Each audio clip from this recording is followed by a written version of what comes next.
महाराष्ट्र राज्य शिक्षक परिषद प्राथमिक विभागाच्या वतीने आमदार संजय केळकर यांचा जाहीर नागरी सत्कार ठाण्यातील मोह विद्यालयात पदाधिकाऱ्यांनी सुमारे 500 शिक्षकांच्या उपस्थितीत पार पडला। यावेळी कोकण पदवीधर मतदारसंघाचे आमदार निरंजन डावखरे, भारत सरकार एनटीपीसीचे संचालक विद्याधर वंशमपायन आदी मान्यवर उपस्थित होते। यावेळी केळकर यांना शाल पुष्पगुच्छ देऊन त्यांचा सत्कार करण्यात आला। महाराष्ट्र राज्य प्राथमिक शिक्षक परिषदेचे प्रमुख पदाधिकारी राजेश सुर्वे, भरत मडके यांनी शिक्षकांच्या विविध समस्यांविषयी यावेळी लक्ष वेधलं। भारतीय जनता पक्षाचे राज्यात सरकार असून आगामी काळात विधानसभेच्या परिषदेच्या अधिवेशनाच्या माध्यमातून शिक्षकांच्या समस्या सोडवण्यासाठी शासन दरबारी प्रयत्न करण्याचा सूतोवाच यावेळी आमदार संजय केळकर यांनी केलं।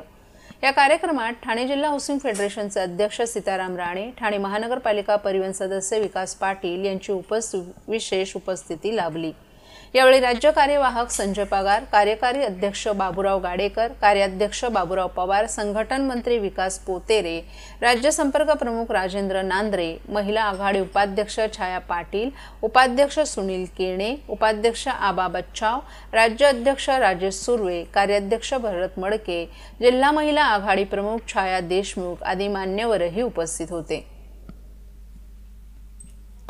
आज महाराष्ट्र राज्य प्राथमिक शिक्षक परिषद जी संघटना आहे त्याचा मी संस्थापक आहे आणि जवळजवळ 25-30 जिल्ह्याच्या प्रतिनिधींच्या माध्यमातून या ठिकाणी हा कार्यक्रम आयोजित केला। शिक्षकांच्या शिक्षणाच्या विद्यार्थी हिताच्या गोष्टी ज्या आहेत ते शिक्षक परिषदेच्या माध्यमातून आम्ही करत असतो। ज्या प्रलंबित मागण्या आहेत, अनेक मागण्या ज्या आहेत त्या आधीच्या सरकारमध्ये 2.25 वर्षामध्ये आम्ही पूर्ण केल्या। ज्या प्रलंबित मागण्या आहेत त्या पुढच्या काळामध्ये निश्चितपणे माननीय मुख्यमंत्री यांच्या उपस्थितीमध्ये त्यांना भेटून आम्ही मार्गी लावू आणि निरनिराळ्या जिल्ह्यामध्ये ॲक्टिव्ह संघटना असल्यामुळे त्या जिल्हा परिषदेच्या माध्यमातून देखील त्या पूर्ण करण्याचा आम्ही प्रयत्न करतो। निवडणुकीमध्ये शिक्षकांचा मोठा उपयोग असतो। मात्र गणेशोत्सवाला अजून बराच अवधी असला तरी गणपतीच्या मूर्ती शाडू मातीच्या बनवण्यासाठी ठाणे महापालिकेने आत्तापासूनच पुढाकार घेतलाय। या मूर्ती भाविकांना किफायतशीर दरात मिळाव्यात, तसंच मूर्तिकारांनी रस्ते न अडवता मोकळ्या मैदानातील जागेत कार्यशाळा उभारावी यासाठी पालिकेच्या पर्यावरण विभागानं 6 महिन्यांचा कालबद्ध कार्यक्रम हाती घेतला असून पुढील वर्षी शाडू मूर्तीचंच बाप्पा विराजमान करण्याचा संकल्प पालिकेनं केलाय।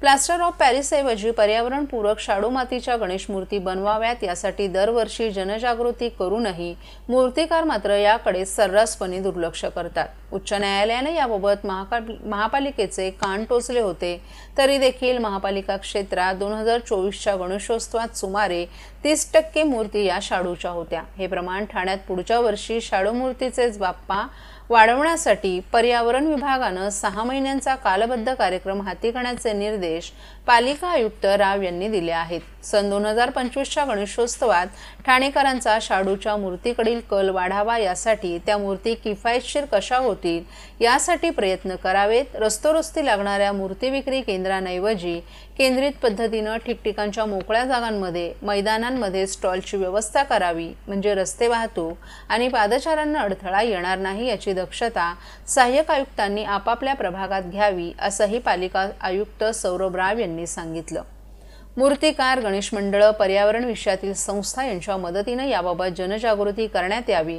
मूर्तिकारांशी संवाद साधून त्यांना शाडूची माती आणि कार्यशाळेसाठी जागा आगाऊ उपलब्ध करून द्यावी, असंही आयुक्तांनी सांगितलं।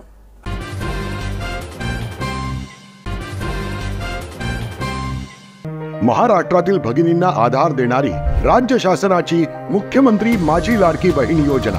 या योजनेअंतर्गत अल्प उत्पन्न गटातील 21 ते 65 वयोगटाच्या भगिनींना मिळणार दरमहा 1500 रुपयांची मदत। अर्ज करण्यासाठी 31 ऑगस्ट 2024 पर्यंत मुदतवाढ। कुटुंबाचं वार्षिक उत्पन्न 2.5 लाख रुपयांपेक्षा कमी असलेल्या महिला पात्र। कुटुंबाकडे पिवळं किंवा केशरी रेशन कार्ड असल्यास उत्पन्नाचा दाखला आवश्यक नाही। पांढरं रेशन कार्ड असेल किंवा रेशन कार्ड नसेल तर कुटुंबाचं वार्षिक उत्पन्न 2.5 लाखांपेक्षा कमी असल्याचा दाखला आवश्यक। योजनेसाठीचा ऑनलाईन अर्ज नारी शक्ती दूत ॲपवरून किंवा पोर्टलवर भरता येईल। ज्या भगिनींना ऑनलाईन अर्ज भरता येत नसेल त्यांच्यासाठी अंगणवाडी, ग्रामपंचायत, वॉर्ड ऑफिस, सेतू सुविधा केंद्रामध्ये किंवा आशाताई बचत गटाच्या CRP यांची मदत उपलब्ध। आता आपल्याला अभिमानाने म्हणता येईल, सुखी आणि सुरक्षित आहे माझी लाडकी बहीण।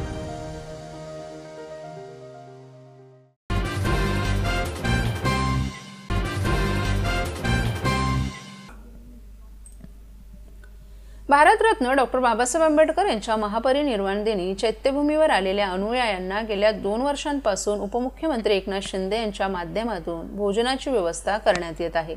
यंदाचं हे 3रं वर्ष असून लाखो अनुयायांनी या भोजन व्यवस्थेचा लाभ घेतला। या भोजन व्यवस्था कक्षाला उपमुख्यमंत्री एकनाथ शिंदे यांनी भेट देऊन अनुयायांची आस्थेने विचारपूस केली। यावेळी आमदार दीपक केसरकर, माजी खासदार राहुल शेवाळे तसंच अनेक मान्यवरही उपस्थित होते।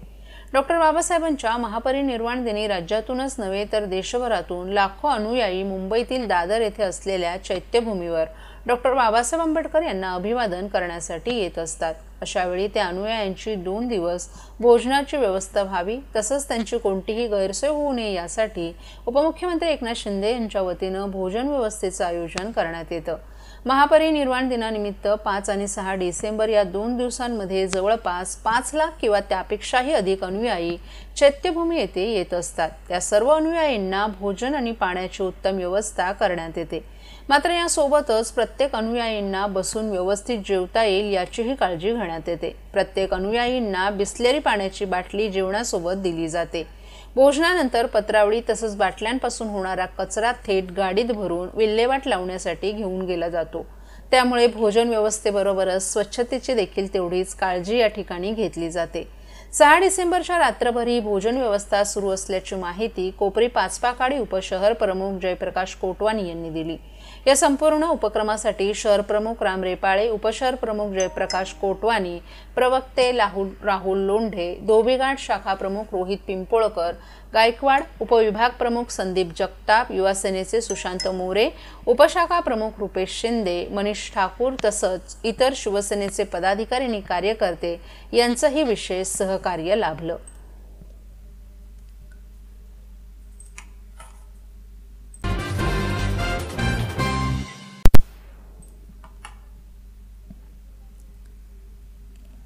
ठाणे महापालिकेतर्फे शनिवारी सकाळी उथरसर प्रभाग समितीतील सिद्धेश्वर तलाव परिसरात सर्वकष स्वच्छता मोहीम राबवण्यात आली।